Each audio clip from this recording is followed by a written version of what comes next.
Hello and welcome back to Talkin Pitch Side, a special episode of Talkin Pitch Side with myself, PJ, and my co-host Tony. As always, it is World Cup Day. We have arrived. We have seen the opening match of the World Cup. We're going to react to it, and we're going to preview Team USA versus Paraguay on Friday night. It's electric, Tony. The buzz, I feel like today and yesterday, you really felt a lot of the buzz coming for the World Cup, and the advertisers are going nuts. You're seeing all the people from all the different countries now come into the United States and go where their team's playing. The amount of videos I'm seeing of like international fans just taking over communities is crazy. Bosnia, I don't know if you saw that in St. Louis. Thousands and thousands of people did a march today. We're going nuts. You've seen all these people. This famous German guy that's just traveling the country and going famous on Twitter for it. I have an alt take, not to be a party pooper, but I think he's an industry plant. I don't care. It's great. Even if he is, I don't care. Just enjoy it for what it is. It is you're seeing people go into diners in Kansas and being like, why is this the greatest thing I've ever had in the smallest diner in the middle of nowhere? Like, this is the kind of stuff that I think happens when you finally get to the day. And you know, you have the political side of things, and I don't want to make this a political conversation, but like you have all that happening. Everyone's all like frustrated about FIFA and what they've done and all these things. And now it's just here. And I think you're starting to get the other side of it now where it's like, what we can control is enjoy this for what it is. And it's the world's game. Everyone's going to have fun and enjoy this. And I feel like that's finally arriving here in the United States, which is a lot of fun. And it is a blast. But we got to get into this game because we saw the opening match. We saw Mexico versus South Africa. I think we both were on our hate watch probably as United States fans, respectively Mexico. And Tony, this game wasn't even close. This was different levels of opponents here. The atmosphere, the crowd, everything around this game in the Azteca, which already is as daunting as it is, like now hosting a World Cup game, the opening match of the World Cup. It was a next level, that anthem, and the crowd was into it. And South Africa was rattled early. They were rattled early, and they tried to play out of the back, led to the first goal for Quinones, and then you had Raul Jimenez double that lead later on in a game that saw 3 red cards. But give me instant reactions. What's like your biggest takeaways here from the World Cup perspective, that's starting, and then also for Mexico themselves? Yeah, I mean, the ball's rolling, and that's what we've been waiting for this whole time. And like you said, there's been all the noise and all the politics and all that stuff, which it's annoying. It's frustrating in a lot of ways. I'm not saying that nobody's blameless here, but at the same time, we have that every World Cup, more or less. And so, like, sometimes, like, I personally, for me, not to discredit or say that anybody, you know, like isn't experiencing what they're experiencing, but I just kind of tend to dismiss it because I know that noise just happens a lot when it comes to the prices. You know, they're going to drop. Like, yeah, I mean, the last, not to interrupt, but the last 3 have been Brazil, Russia, and Qatar, not necessarily the most non-political places in the world. Yes, and so like that's one thing, but now the ball's rolling. Honestly, like, such an awesome choice to have Mexico opening the World Cup in the Azteca. Historic. If USA played today in SoFi, it doesn't have the same, like you said, it's historic. Like, Mexico in the Azteca just has so much history, so much meaning. And so, like, I kind of said this, but what's really special for Mexico is that they're hosting a World Cup on their own soil. So, you know, all the tension, all of the you know, just uppity, like, Landon Donovan, do not love him as a commentator, but one thing that I did find kind of interesting was he's like, yeah, I mean, I've played in this building a lot of times for club, for country. I've never seen it buzzing like this. And I think you got to take his word for it there. Like, that's just a really special thing. And those Mexico fans were in it. You said South Africa was rattled. I think Mexico even knew, like, hey, like, the energy is ours. Let's press high. I mean, that first goal came from, you know, a turnover like that. But even in the second half, when South Africa gets a red card and Mexico is playing a bit tentative, a bit conservative, and not really going up, the Mexican fans are booing. They're whistling. They're yelling at their team to go forward. They're not happy with just 1-0 up. So it's like, just the intensity is so hard to capture by sitting here and just talking. Without like going and you seeing those the videos and the clips, and even those probably don't do it justice to what it was like to actually be there, that at that stadium. But yeah, it's really special. And a home opener like that, a tournament opener like that, I think just is a perfect appetizer. And it's got me like, what sleep anymore? I'll stay up till we'll be up when the 10 o'clock kicks off. But like, I'm looking ahead at the schedule, and it's like there's some late night West Coast games that are like midnight kickoffs, and it's like, oh, I'm gonna be falling asleep to these, that's for sure. And it, Sleep like in July. yeah, that's right. The bug is bit me. Like Yep. I'm bit. I'm sick Oh right yeah. now. I'm Yeah, ill. it was the game itself was a lot of fun. Once you got past that, then it was like, okay, now it's about getting a result for Mexico. And they, we talked about the last podcast. We both believed if Mexico was going to enforce their will in this game, they had to get after them early, and that's exactly what they did. They forced them into a turnover. Meg, the keeper, not a great spot by that keeper. He actually bounced back and had a couple good saves, Yeah. and really like stood on his head at some points. But the real problem for South Africa is they couldn't connect. Like, the connection from the midfield to the attacking front was non-existent for the first half. I'm just gonna say it like that. Like, I don't think they strung 3 passes together in the attacking half at any point. I think the stat was they had 6 total passes at some point in the second half in the attacking third of Mexico. Oh my. So it was brutal. It was a tough watch, but I want to give Mexico credit because they enforced their will. At the same time, it felt like South Africa was doing a lot of it to themselves because there were open guys for South Africa on some of these runs that they just could not connect with. And you saw openings where they broke Mexico's press pretty easily, and it was like a better team probably kills Mexico in those situations. But I think you talked about the whistling, you talked about them wanting the goal. I think everyone smelled it. Like, if you were just, your eyes were open, you saw this was the game. One, you knew it going in. Like, this was the game that was the must win for anybody in that group. Like, you've got to beat South Africa if you're going to advance out of the group and in that group of Mexico. And then once the game actually kicked off, they got the first goal.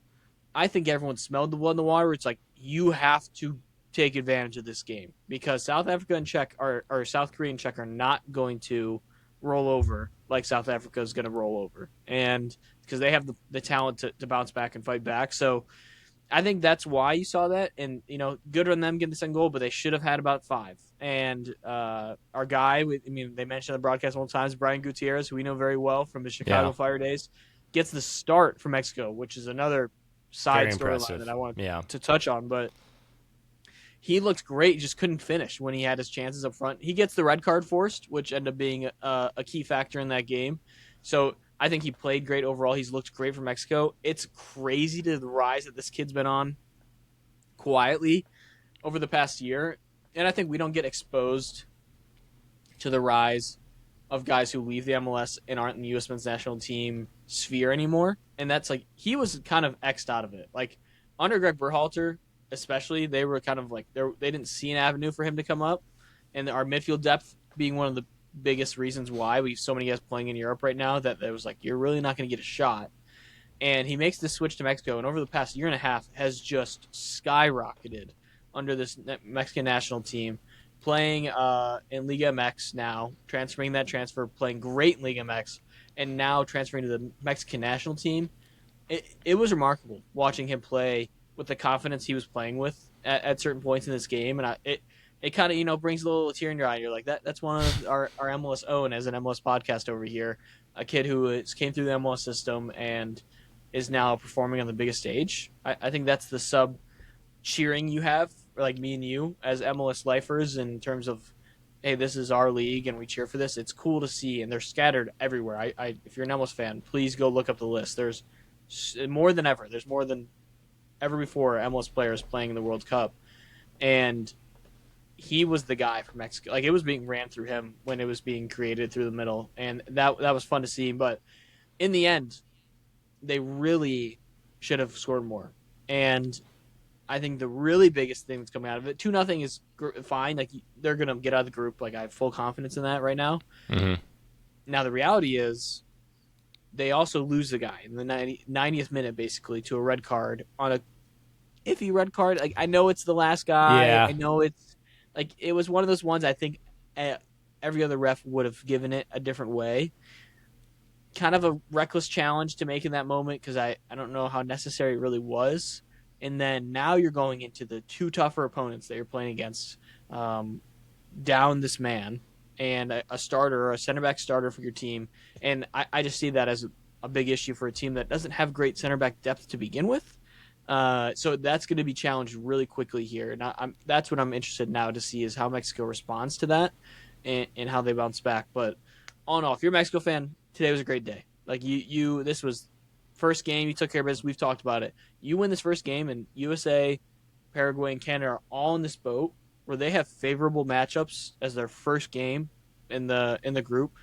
A lot of pressure comes off you if you just win that game in terms of getting out of the group, if that's like your goal. So Mexico checks that box. They really just have to not lose pretty significantly in these next two games, and they will get out of this group one way or another. So that's I think a successful start for Mexico, and they're going to be buzzing about that just to get out of there with a 2-0 win, and I think they're going to feel good because knowing they could have had more. Yeah, I think people saying that the computer nerds who are running the simulations are saying that like if you have 4 points, there's like a 99.9% chance you move on, even if you're in third, and then like it's an 80% chance if you have 3 points or something like that. So getting that win checked off, opens up a lot of doors. And not saying that there's a good time for a red card, but having that win takes a lot of the pressure off the red card. Unlike if you're South Africa and you're saying, "Hey, we've dug ourselves into a hole. We're not going to have two preferred starters next game." And sorry, I hate to cut you. I don't want to cut you off like too much, but that's where that really plays a factor for these other two host nations. The other two nations in the group is. This is where you say Mexico wishes they scored more because South Africa is going to go into this next matchup, I think, against Czech Republic. So desperate. Like, it is full desperation mode already for them. They have to win that game. And they're down 2 guys. They're going to be playing an attacking brand that isn't suited to this team at all because they don't have the talent for it. And Czech is going to have all the chances in the world against South Africa in this next game.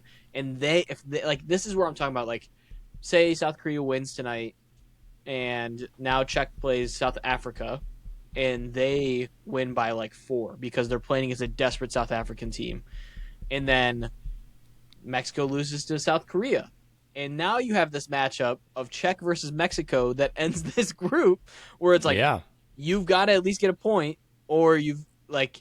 To get out of this group, and that's where the crowd could work against you in terms of that game's not going well. So that's where the pressure, and you see all these scenarios playing out. Like, it feels good right now, but this next game is all even more important to get 1 point. If they can get 1 point in the next game, they're going to feel great. Oh, yeah. But if you see the Czech take care of business against South Africa in a certain way, the pressure of that South Korea-Mexico game is going to be pretty significant in terms of what that result looks like. Yeah, absolutely. For this game, at least by the numbers, Mexico controlled all of it, like you said. Definitely should have had more. But all the possession, all the passing, all the defensive stuff, like that all looked in check. And obviously, not to keep dragging South Africa, but I think a team like that is going to make most other teams in this World Cup look that way. Yeah. So it's good. Like we say this in MLS, we'll say it in the World Cup too. You got to beat the people you're supposed to beat, especially in the group stage. We've seen exceptions to that. Like I infamously remember Argentina drawing Saudi Arabia in the 2022 World Cup, their first game, and everybody's.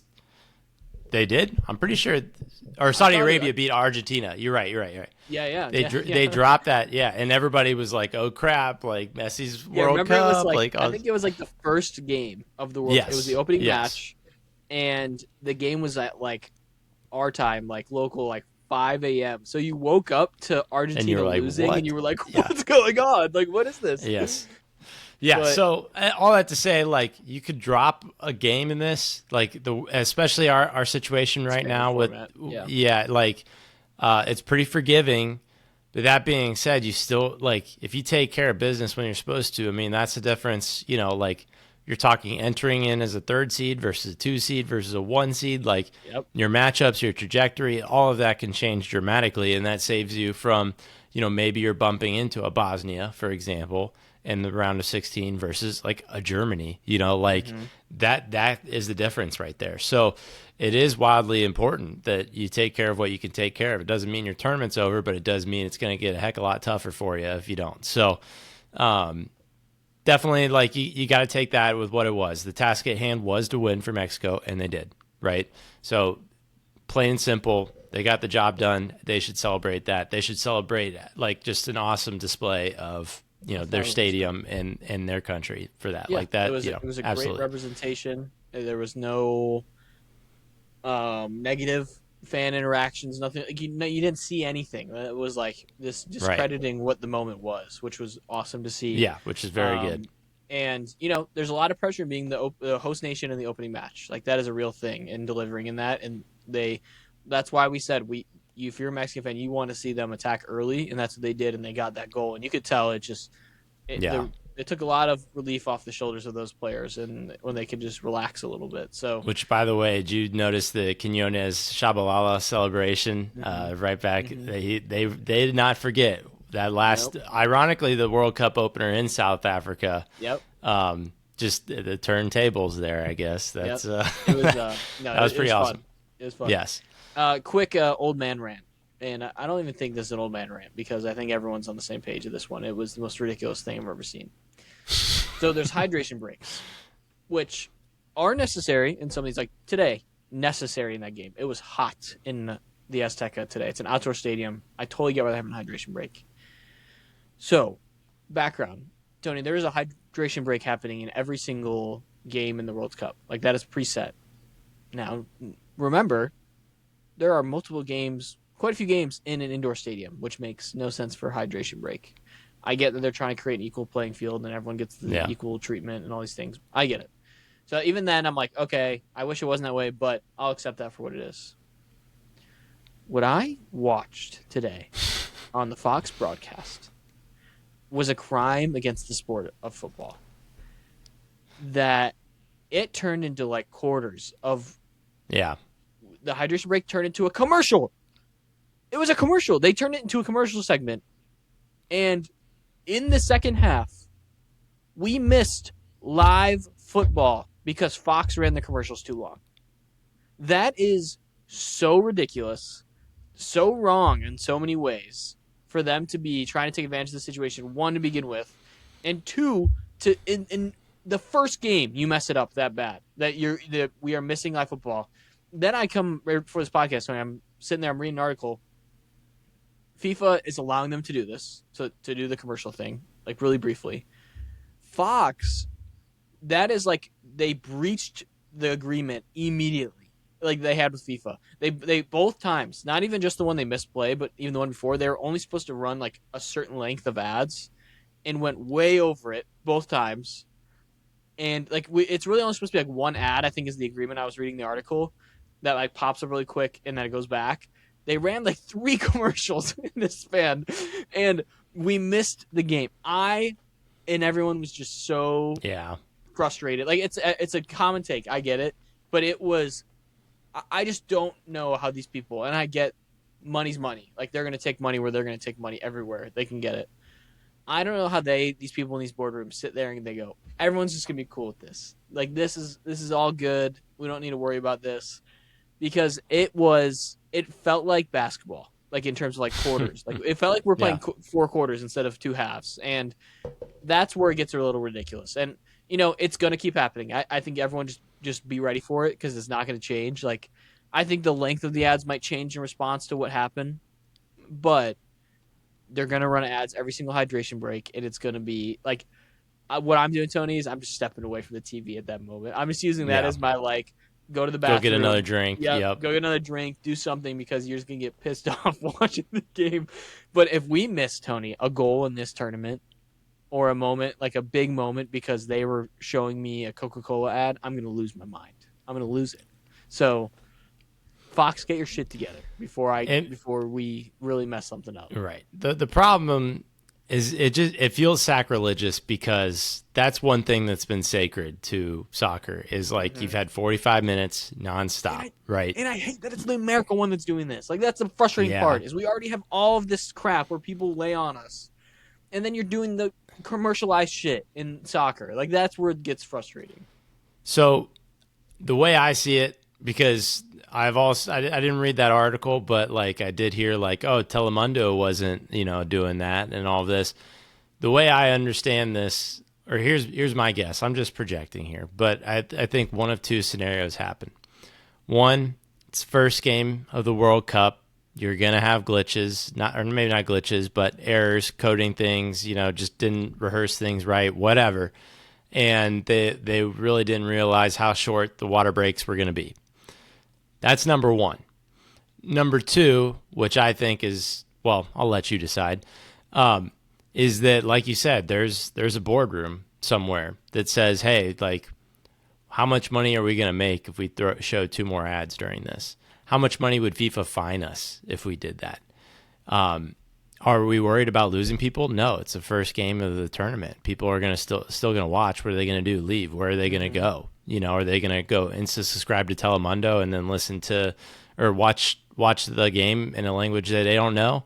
No, like they've got that corner. So take it or leave it. Those are my 2 scenarios in which I see happening there. It'll be interesting to see what the response is, but from a soccer sense, this is where it like. What I can comment on is like it truly does feel like an infringement on the sport that we've known. Like that's the utter woke nonsense meme of it all. Like is that we're getting I'll read you this. This is some quotes from this article. And so this is what happened in the stadium that we didn't even see. After a brief, let's see here, during the ad break at the stadium, players had returned to the field. They were ready to resume around the 69:30 mark, but the referee, Wilton Simpo, told South Africa to hold its kickoff. Players were forced to wait around 40 seconds until he coordinated with someone on the sideline, and even when they did resume, Fox was still showing the ad. So the players had been waiting there for 40 seconds to restart the game, and they had to be forced to wait because there were still commercials being played. And to quote like what they're allowed to do, technically, I guess this is a very unguardrailed system, so I don't think it's like I think that's part of the problem. 3 sources, including one of FIFA, said that broadcasters were told the ad break shouldn't start within 20 seconds of the referee's whistle, pausing play, and that they should return to the match feed at least 30 seconds before play resumes. So that really is, in the grand scheme of things, probably like a 15 to 30 second ad that probably plays a little bit after the whistle's blown and then 30 seconds before it's returned. And the Fox took it and said, we're going to play 3 ads over a 3-minute span, and they're going to wait for us. And that's just what it's going to be. So I'm sure right now there's conversations going on the back end where FIFA saying, hey, you're hurting the brand of what's going on right now. And Fox is saying, well, we want to promote, and we promise these things to our advertisements and all these things. I'm sure it's just going to be something that happens a few more times, and I hope that it gets at least brought down a little bit over time in this tournament. Because if you're going to do that, just do the quad box or something where you got the commercial playing and then it shrinks the on-field. Like that stuff's rough. They chose the absolute worst way to do it. And here's another thing, not to keep laying it on, but if we're going to talk about kind of the economics of this, which are kind of interesting, Fox really kind of what got this World Cup broadcasting rights godfathered in when they won the broadcasting rights for the 2022 Qatar World Cup.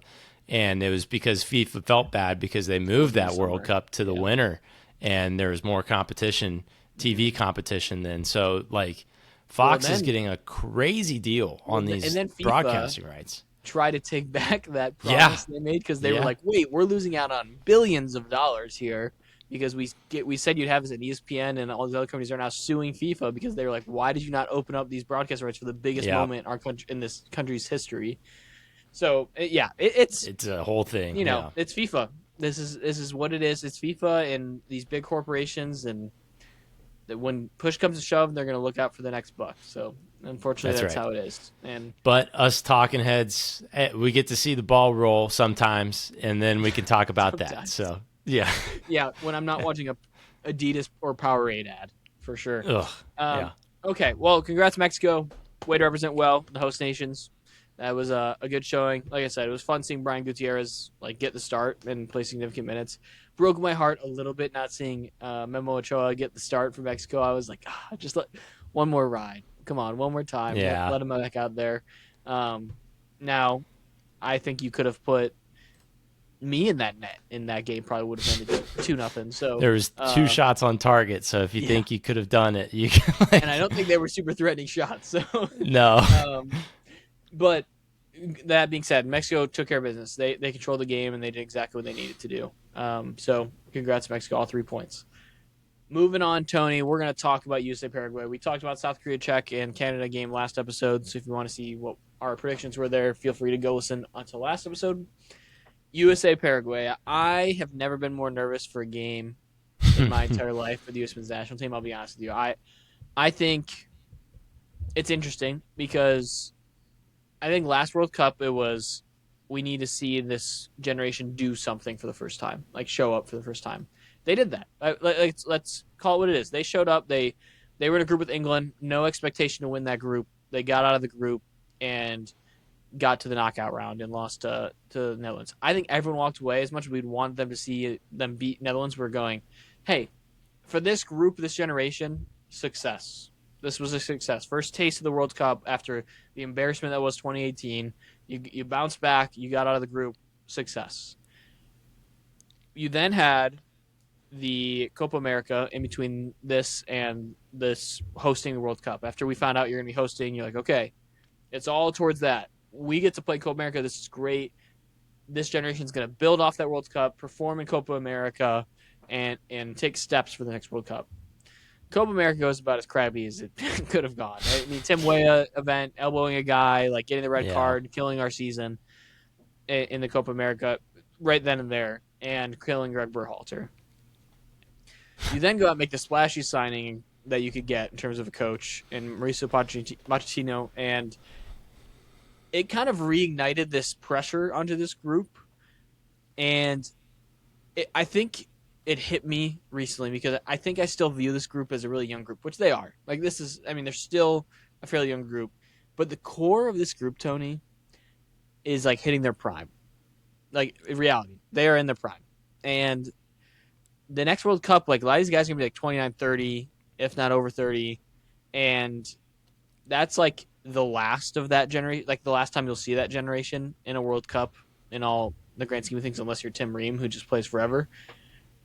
And I think it hit me. It's like this is the biggest moment easily for this generation. I mean, I know that's stupid to say. Like, of course it is. It's a host nation game.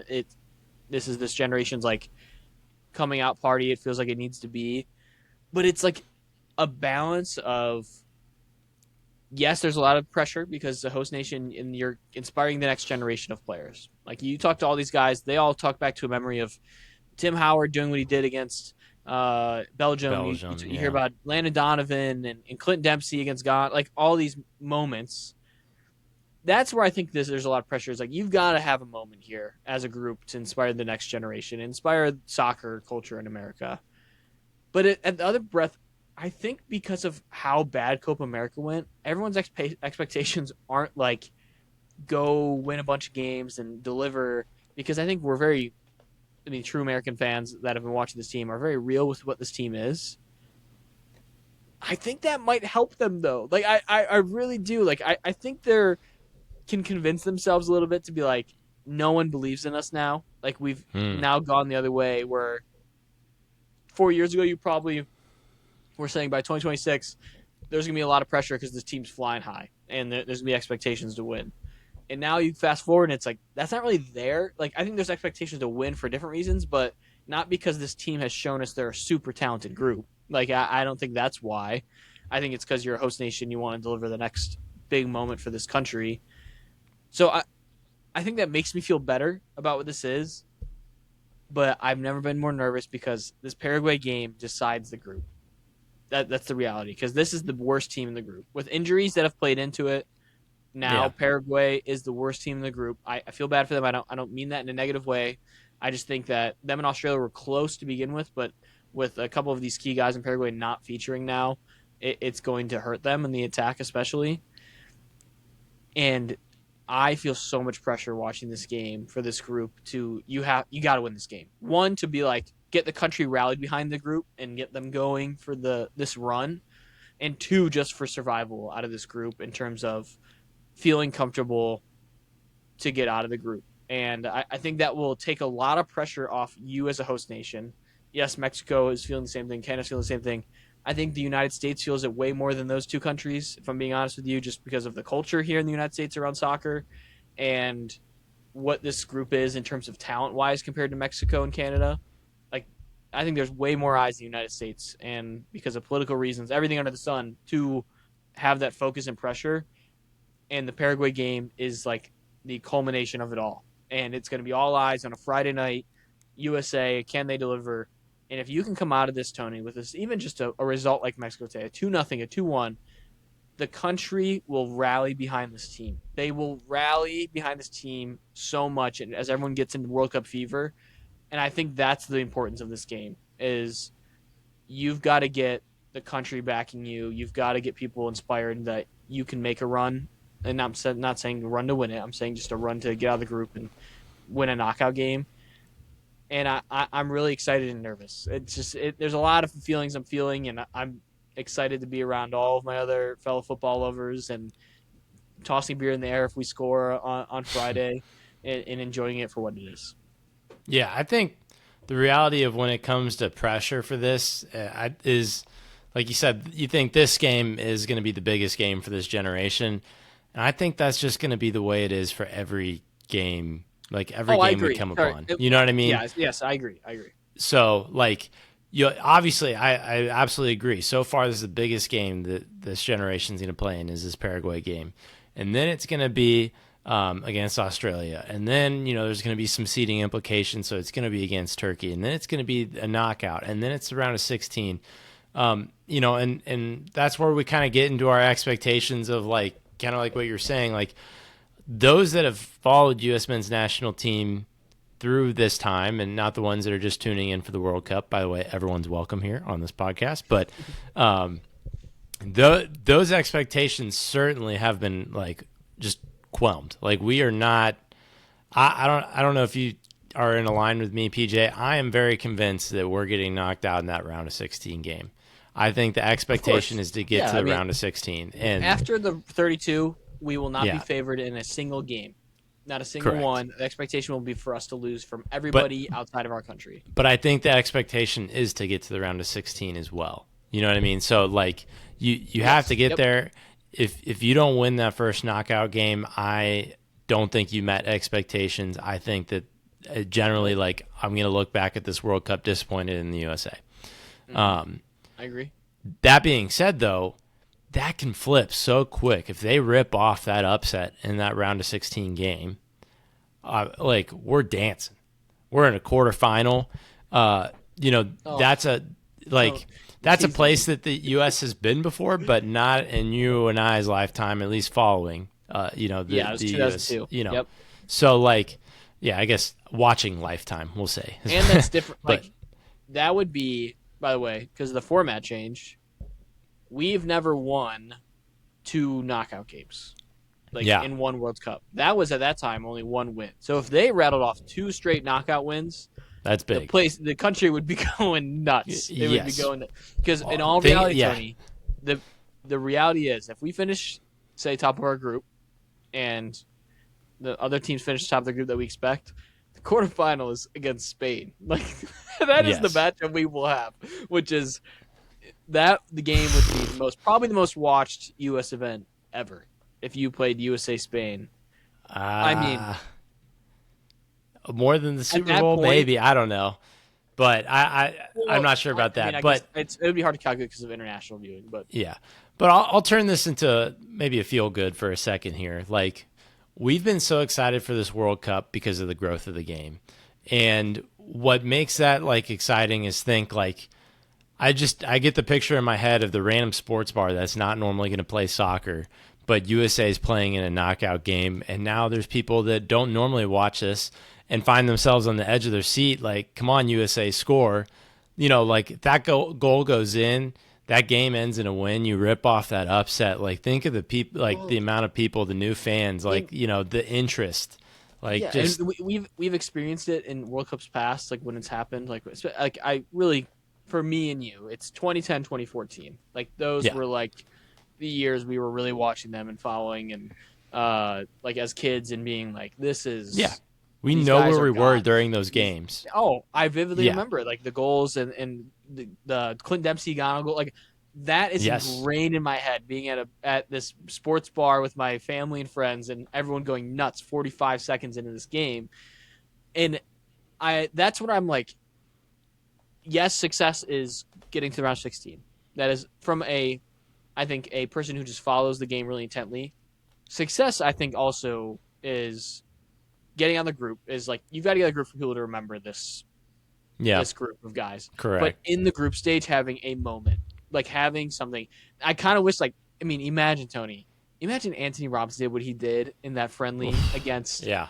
Paraguay on Friday. How nuts, like, that moment would be ingrained in children's heads forever because they'd be like, that was the craziest goal I've ever seen. Like, something like that needs to happen in a big game where you're just like inspiring the next generation of people to want to follow the sport, figure out more, and just like get to know this and build out this soccer culture in America. And this is a really weird side convo of this, but I saw on social media Speed. If you don't know who Speed is this YouTuber kid That's that on you. is Yeah. just gone nuts and viral. Like I know I sound like such like an old man right now talking about it, but he was talking, but what he said was like actually interesting to me. He was talking to he had the FIFA like president that on his stream with him.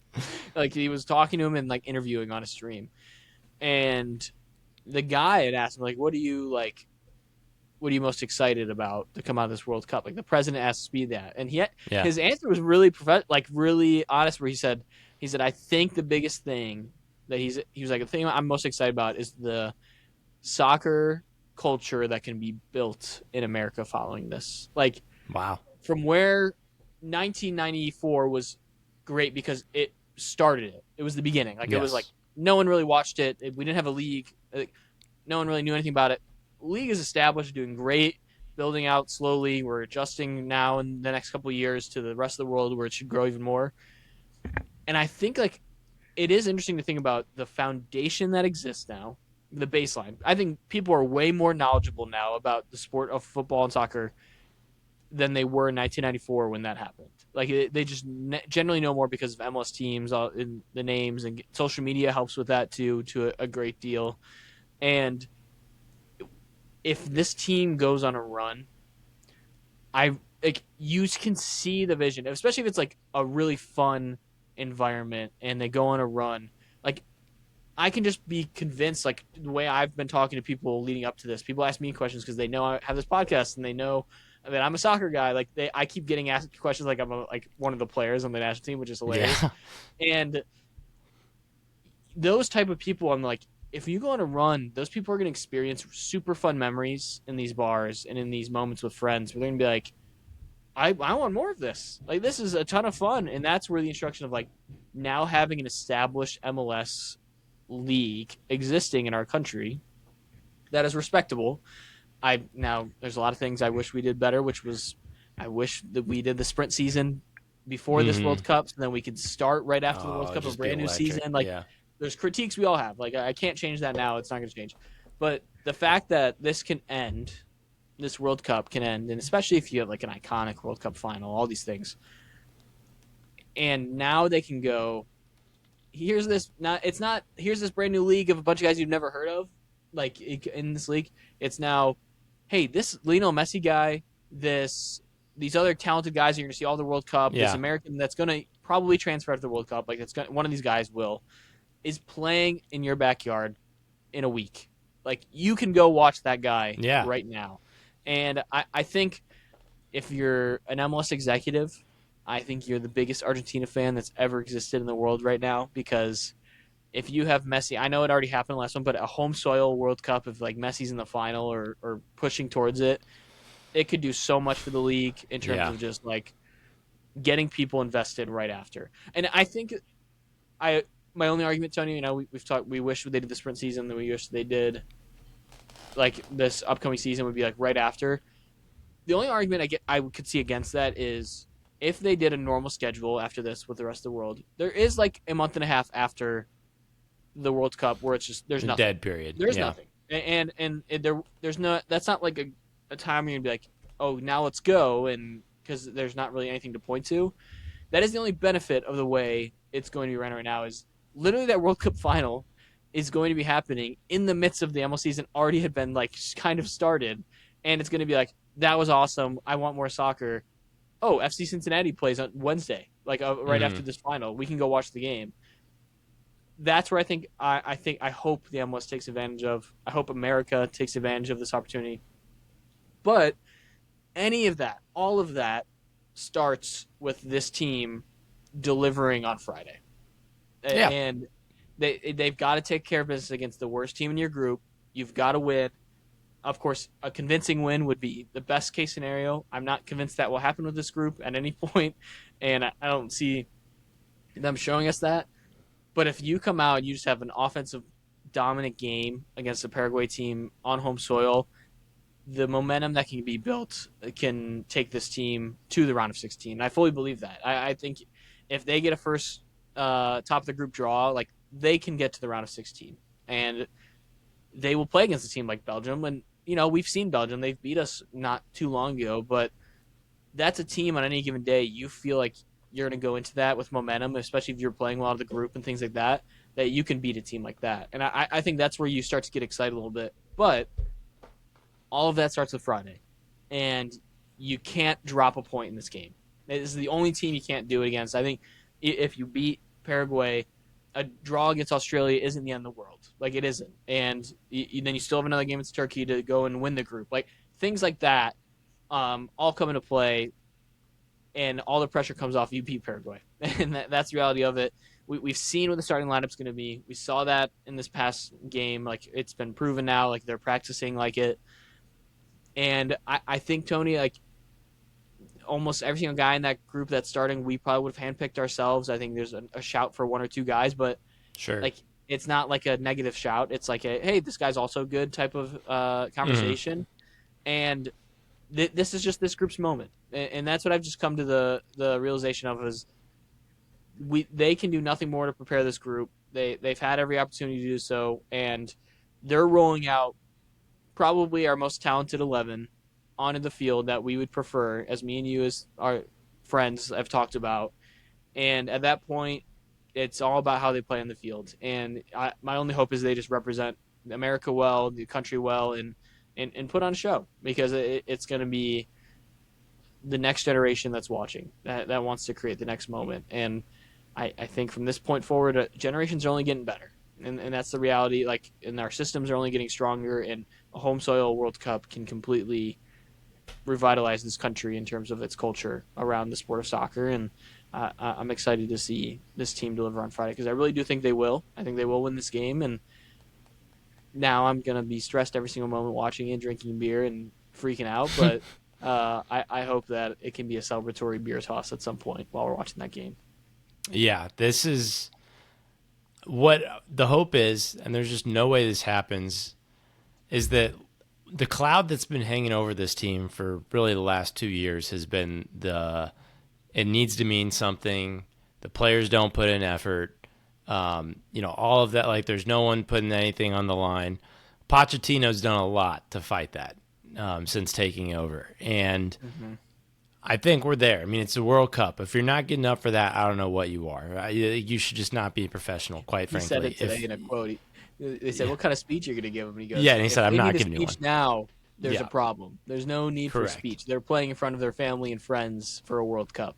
They don't need a speech." Yes, yes. So it's like, okay, that should be off the table. These guys, like, it's all on, like, well, or different illustration, we're all in now. It's all on the table. Like, I want to see them play intense. Like, This is one of the other things. I mean, they're in a dome in this one, but in this U.S. summer heat, they have a unique advantage here compared to these other teams. We've already seen all the videos of the other European teams. They show up and they're training and they're Dying. like literally like I forget who it was. It was someone from France, like crying, like he was crying, like it was and like oh, is it shoot?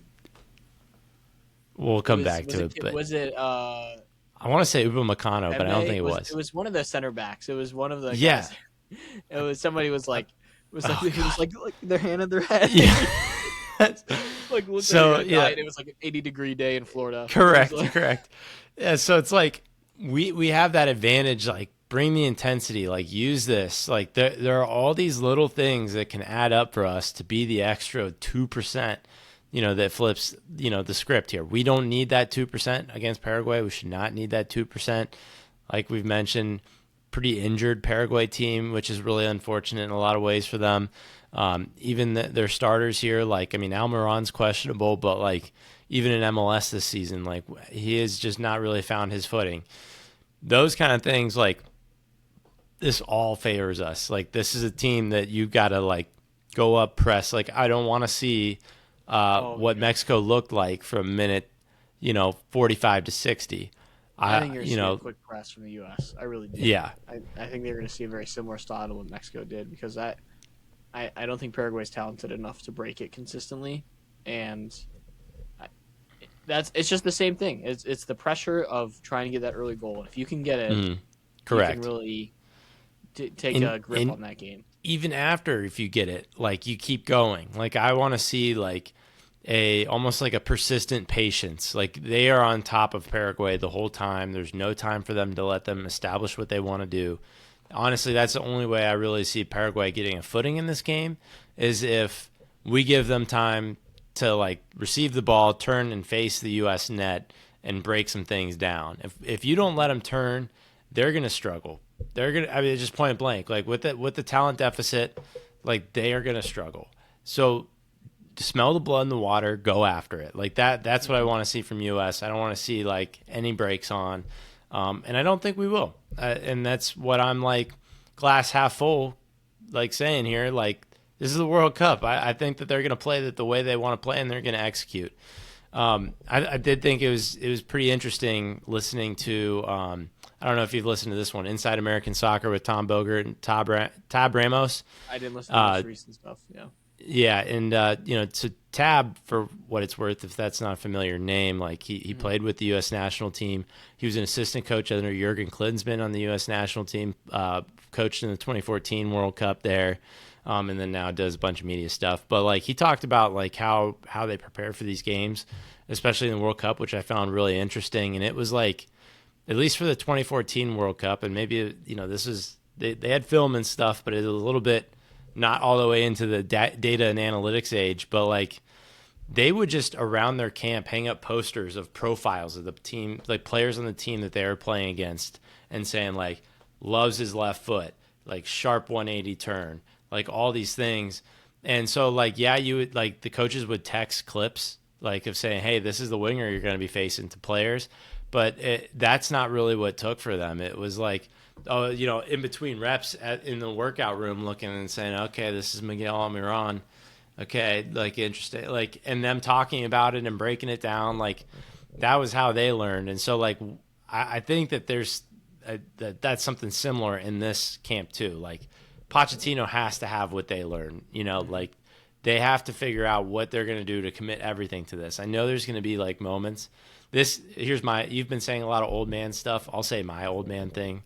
I did not love watching them go bonkers celebrating for the Knicks, and during that buzzer beater, because it was like, that's what do you? Way more old man than what I said. Yeah, I was like, what are you? Well, I was like, what are you guys doing up so late?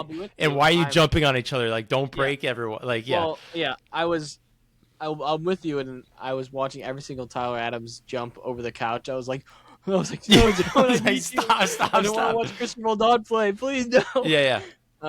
And then, of course, Chris Richards jumping on the end. I was like, no. I was like, please don't do anything. Hey, spin zone. Good team bonding.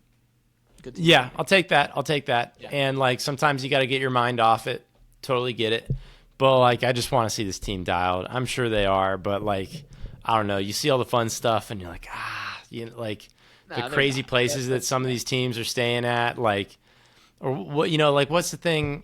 I forget who this was. It was like when the Lions got their new head coach, who, well, not new, it was a few years Dan ago, Campbell. Dan Campbell, and like he pulled all the Bite ping their pong legs off for tables out of yeah. the weight room and stuff, and Uh-huh. like I kind of like that philosophy a little bit, but Eh, that's yeah, I old mean, man. yeah, that's a little old man. I'll give you that. They Hey, give I you told you I had to put it. I was trying to level it out for you. yeah, it's it's a ton of pressure.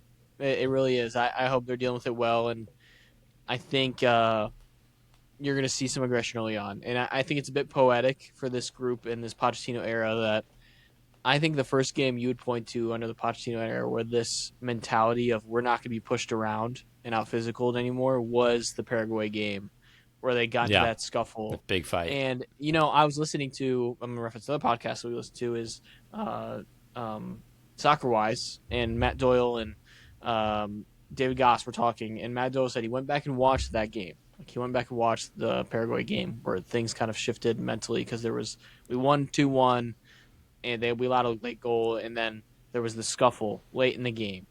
And I think two things I want to talk about in that moment was we were up 2-1, and Alex Freeman was trying to get on the ball as fast as possible to get another chance and try and score another goal, which I think is symbolic of why this guy's on this team right now. But he gets in the fight with Paraguay's captain, who's going to be the captain for this game coming up, because he wants to guard the ball and he's not giving it to him. And he basically gets like jumped by two other Paraguay players. He's 1v3, and you see the key people who we're going to mention here. Sebastian Berhalter comes flying in and tries to take somebody out, kind of gets taken out himself. Doesn't matter. He was the first guy in there to defend his boy. You saw Miles Robinson quickly get into the scuffle and defend Straight his into a teammate. headlock after that. You Yeah. saw Matt Freese get into it from the goal and run on the way up and get into it, along with some other guys. And he said, in that same breath, two guys that did not get involved, Tony, in the scuffle and stayed outside of the ring and didn't want to do anything. He watched because he was like, I wonder who wasn't involved in this. It was Aiden Morris. It was Tanner Tessman. Stood on the outside, watched it, didn't want to get involved. And he's like, he kind of said, he was like, I don't know if this played a factor at all, but he's like, I gotta believe it did in some degree, because he's like, if these are all the guys that are like mentally shifted this group, and like Christian Roldan was another guy, by the way, he got a yellow card in the midst of that because he got into a fight with a guy. Like all of these guys made the team, and they were a part of that shift that happened mentally with this group in terms of they bought into the Pochettino system as like, you are not going to be pushed around. Like you are a more talented team, and you're also going to be more physical than them. And I think it's poetic that this was the team we played and shifted that way, and now it's the opening team of the World Cup where they're going to have to do it again. And I think that's going to be helpful. And, a lot of the starters from both sides probably aren't going to be the guys that were even on the field in that moment, that game. But, like, some of them will be. And I think this was the reason you saw guys like Sebastian Berhalter, and you see guys like Christian Roldan and like Matt Freese are getting these opportunities in such a big way because they were a part of this. Like Alex Freeman is going to start in this game, and they helped shift this mindset. And that's what we're both hoping for. Like, I want to see the United States show up. One, because they're way more talented than Paraguay is from a natural standpoint. But you want to see them show the grit and grind of we're not going to be pushed around today, and come out with that type of intensity, and they're fully capable of it. I think they will. There's not really a ton of question marks around the starting lineup, but who's going to be playing? So I don't think it's worth us even diving into that. I think the only big one is, will Chris Richards start? I think it's the biggest concern of everybody right now. So I'm hopeful because he's kind of saying it's the World Cup. I'm playing no matter what if I'm given the opportunity to. So I'm hopeful he will. But I do want to dive, Tony. If there were, and I'll start just to get us going, like one or two guys that you're like, this guy against Paraguay specifically is going to be the guy to have the game. And if we're going to do what we're going to do and win this game, this guy has to be elite. And for me, it's Tyler Adams. We haven't seen that guy, and show up in the first two friendlies, and looks like a guy who was hurt in the second half of last season or this past season, and is still can kind of getting back into form. But if you can get a focused and determined Tyler Adams that is aggressive and doing exactly what you said, which is do not let Paraguay turn and counterattack this team, Mm-hmm. there will be dominance on the U.S. men's national team end in this game. And I think it's exactly that why I'm saying if we're going to win it in a big way, it's going to be him, because when we've been beaten in this formation that we've played and the kind of pseudo 4 or 5 back that happens with the desk going up, it's been in the counterattack because our midfielders have not closed down on the ball fast enough and have turned it over in bad spaces. And I'll throw Weston McKennie in this conversation. Those two guys have to close down on the ball quickly, and they have to break lines. They have to break lines with their passes for us to have a chance against Paraguay in certain spots. So I'm excited because I think Tyler Adams is the guy for me mentally forever since the U.S. men's national team, since he's been on the team. I've never had to look at him and go, "You're not going to bring it today." Like, he's never been that guy. So I know he's going to bring it, but I think from a true physicality standpoint, he has to be elite for us to and ready to go for us to really deliver on the biggest stage come Friday. I agree with Tyler Adams, and also because the defensive mid position is just so thin for us that say it's not working out, he's having a tough game, we need to sub him off in the 60th minute. Well, I mean, respect and love, but Christian Roldan's, I don't know if he's going to get that done either. You know what I mean? So in that sense of like the next man up mentality, like Tyler Adams has to have a game, because if he doesn't, I don't know who can. Yeah, correct. In that position, I don't know who can. So I think that's a great shout. I think the Weston shout's interesting because I'm still not convinced he's starting. I think that if I had to guess, if he held a gun to my head, I'm saying he's starting. But yeah, I think the way they've practiced, it's indicated who's starting, who's not. But I understand what you're saying. All the reasons and what we saw against Germany with Weston, like some issues there, right? And even for Tyler too, like I agree, he'll give you everything he's got, but what does he have right now? Because that seems like that's just a little bit limited to what we're used to as well. So the midfield, those are definitely worrisome. Yeah, so for me, I think it's Matt Freese, and it's mostly because like I think that Matt Turner is the better goalkeeper at the moment. MLS is a pretty level field, and we've seen those two get pitted against each other. And Matt Turner's just the better keeper at the moment. I thought he had some great saves against Senegal, all these things. But Matt Freese is the current incumbent of the spot. He hasn't done anything to lose the spot. And so to me, I need him to like prove that to me, that like he belongs there in net. The number that comes to my mind is that like a starting level World Cup goalie should prevent 1 goal in XG every game. Like I think that what he's going to be facing, like he's going to have to make some of those tough saves that like, if you are a France or a Spain, like maybe you don't need to worry about that too much because your team can pick you up on the other end. But that's just not how we're built right now, is that we need to minimize others and maximize ourselves.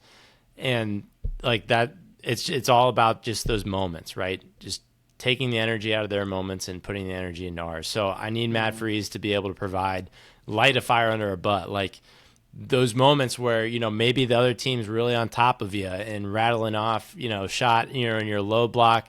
And then he stands on his head and makes a crazy save, and everyone gets fired up and high five. Like, just bring that energy to like help us break out, to transition that into attack. I need to see Matt Freese in that way. I think he's the one that I'd love to see stand out. I think a major factor for Matt Freese's success, as you're speaking to, is Chris Richards. I think if he's back in the fold, I think having that dominant voice in the middle that Chris Richards is, because that's been a big thing. Like, yes, Chris Richards is the player, really talented player. What everyone keeps saying over the past year and a half is Chris Richards, the leader, has taken so many strides forward in terms of his voice and commands of the team around him. And I think that guy in the central position can be such an extension of Matt Freese in terms of his success and the consistency that Chris Richards brings in front of him, to give him that confidence and be an extension of him as the goalkeeper. I've heard Tim Howard talk about a ton. Like having somebody you can rely on that back line to voice what you're voicing is really important for your success. And I think if you're even getting an 80% Chris Richards, it's better than what Miles Robinson and Mark McKenzie bring to your team. And that's all respect to those guys. But I think Chris Richards, even injured like he is, from a leadership standpoint, can help the team so much in that back line, just from an organization standpoint, which we feel like they haven't had all the time at all times in the past two friendlies. So I'm excited about that. I'm really hopeful we get at least 60 minutes of Chris Richards in this game, Mm-hmm. just to set the tone early. And just another guy. I mean, Chris Richards is, and there's nothing wrong with dual nationalities, but he is one of those guys that takes being an American and playing for the badge Yeah. really serious. And Alabama boy. Yeah, born that's and raised in America, like grew up in our soccer system. Like he takes it very serious to be a U.S. men's national team player, and I think having more guys like that on the field it helps that intensity that we're craving and that fight that we're craving from the team. So I'm excited to have him on the field. But Tony, let's get into some official predictions here. What is the result you're expecting, and what's the confidence level in that result that you're predicting? I'm gonna say 3-1 USA. I think Whoa, that yeah. I'm that'd be still great. I'm excited for us. I think that it's gonna look good. I don't think it's gonna look perfect defensively. I think there's gonna be some slip up somewhere. But I think that right now, just the juice of hosting, having that whole stadium on fire for you, I think that's going to lift up a lot of this, and I think we're going to look pretty intense here, and just combination of we know what we're going to see against Paraguay. I don't think that I'm not worried about them. I think that we're going to win it. I don't know what to say, but I don't think it's a clean sheet. But I think we'll get a flow goal. There's my other prediction. One flow goal. Okay. I think that's one of them, and then we'll probably have a smattering of other guys here for the other three. But I'm going to go 3-1 final score. Okay. I'm gonna go 2-1. I think it's a 2-0. We allow a late goal, and we are kind of So upset it's by that. just like the friendly. Uh-huh. I think it's Okay. gonna look really similar. I think it's an early goal. I think we get a Pulisic goal in this one. I think he gets a moment in this, and then I think we get a West McKinney set piece moment as well. I think that those are the two things I'm envisioning right now. Um, I hope I'm wrong. I hope it's like a 2-0 or a 3-1, like you're Yeah, kind of talking about, because you want that goal differential early I on. do. But I think my confidence is like in that 2-1. I feel pretty confident in. I think if I were to say 2-0, that's dreaming dreams because we haven't had many shutouts over the past 2 years. Yeah. So I hope it's a 3-1. I think that's probably the most ideal outcome if you're the U.S. men's national team. Offense looks good, defense is okay, and you can build off of that. But I think the last 30 minutes may be a little stressful with Chris Richards coming off and some of these Yeah. guys not playing, and all there's going to be a point where Paraguay gets possession. You're going to have to defend. Like it's going to happen, especially if you're up in this game. So I think that's what I'm feeling right now. By the way, quick side note: I just got sent a clip of Erling Haaland at the Canes hockey game, and the whole Norwegian national team is at the Canes hockey game, and they just got shown in the jumbotron, and Erling Haaland Oh was my pumping up gosh. the crowd, and I'm like, that's the World Cup magic This right is the there. World That Cup. is Yeah. so that is so beautiful. He's still The, got a the few days before his game, I guess. yeah, Yeah. the world's just colliding. Yeah. It is bizarre when you think about the schedule of some of these games and how it all works, because there are teams that aren't playing their first game until like Wednesday, Thursday. So they have a little runway. Like I think France just got in the country like Mm, yesterday or today, if I'm not mistaken, because they that's have one of the wild. later games, and I'm like, that is really late. Like they're one of those teams that are coming really late in and not adjust to like the weather and things like that you're playing in. So Yeah. those are the little things I'm interested in how that all plays out and how they get to, because you know I know we like to meme the European mind that comes to America and can't comprehend the heat that we have here. Hmm. It has been hot though, like abnormally hot for this time of year, and Super I hot. don't envy the players. Like if you were practicing Cincinnati, Ohio, it was 90 here today. Like it was Yes. really hot, And the so humidity has been killer. it's brutal. So it's we're ready for it.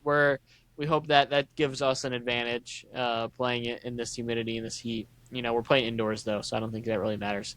Yeah. Um, but Tony, it is go time. It is go USA time. We are going to be locked in.